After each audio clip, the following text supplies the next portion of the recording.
Thank you. Thank you, sir. Thank you so much. And yes, the man who lived Najib, and I think he is living still.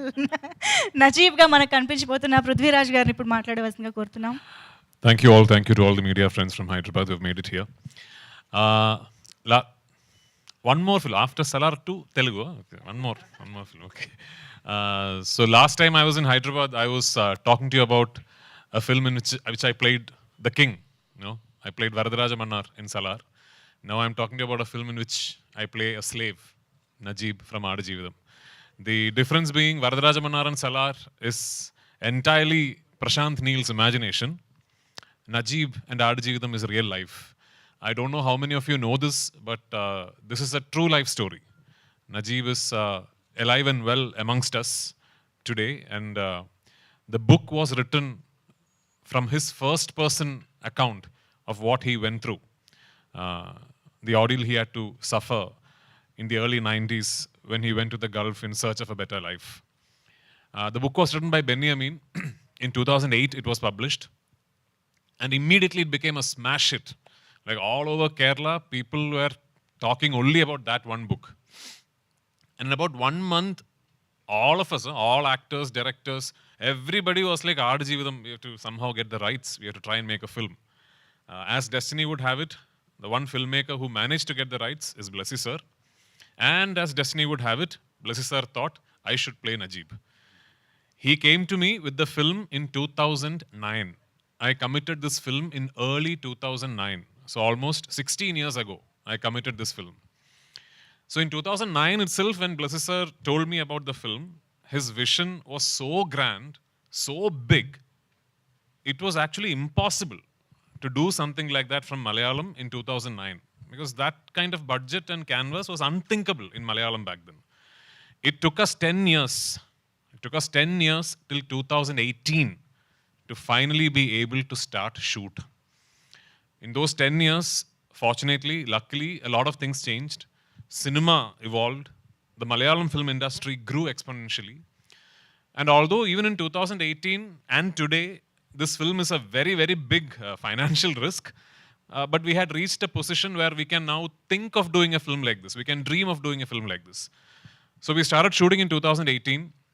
And because the character required a physical transformation from the lead protagonist, which I'm playing, we decided to approach it in a way where I will put on a lot of weight. So I put on a lot of weight for the film in the beginning, so that when I lose weight, the change will be very, drastic. So in the love song and all, you'll see very fat. So I put on a lot of weight, and we shot the Kerala portions. And in 2019 beginning, we went to Jordan, Wadi Rum, and we shot the first desert schedule. Then we stopped the shooting for 7 months, I think, for me to lose weight. So my goal was to try and lose as much weight as I can. And I don't know, I think I tried so hard that I ended up losing 31 kilos for the film. And early 2020, we went back to Jordan, now to shoot the thin portions. And we started shooting. A few days later, COVID-19 struck and the entire world was shut down. We had to stop shooting. Not only did we have to stop shooting, for almost 3 months, our entire crew was stuck in the desert, not shooting, not doing anything, not able to come back.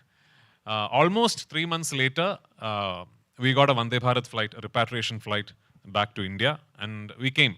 When we came back to India at that time, Blessy sir and me, we had no idea if we will ever be able to shoot this film again, because nobody knew what the other side of the pandemic was. Thankfully, 1.5 years later, we got to regroup. Then we went to Algeria, in the middle of the Sahara Desert. We went to a place called Timimoun, and from Timimoun, you have to drive a bit into the desert to reach our shooting location.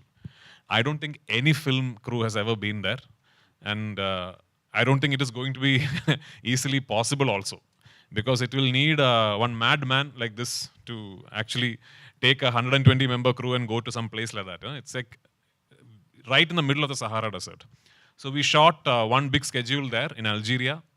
Then we came back to Jordan, and we finished what we could not finish in 2020. Finally, we came back to Kerala, and in 2022, we finished some patchwork of the film, and in 2022, finally, the journey that started in 2008, in at least the principal photography came to an end.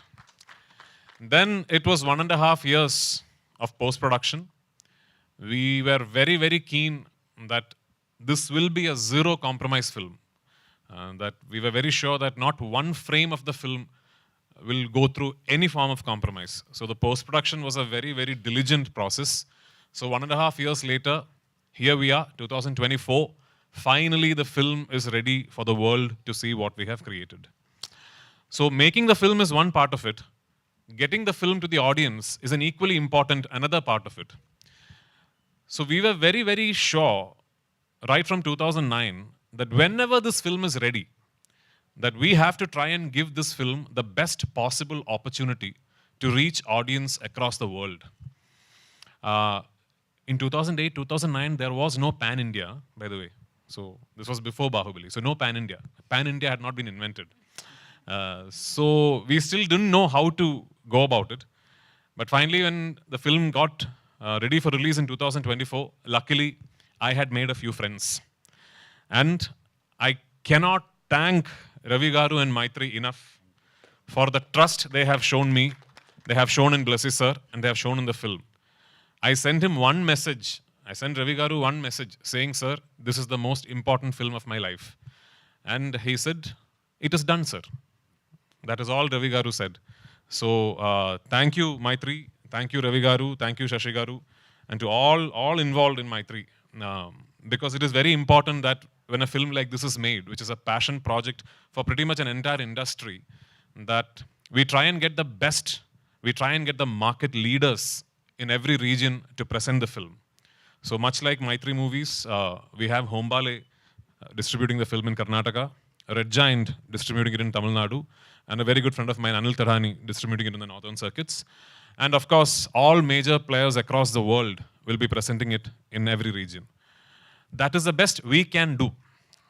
And on 28th, when you go and see the film, do keep in mind that for all the spectacular cinematography and the evocative music and the performances and the production design and Blessy's world-class filmmaking, beyond all that, every moment you see on screen is a life that someone actually lived. So which is why the film says, the goat life, every breath is a battle. Thank you for being here. I hope you love the film, and I look forward to your support.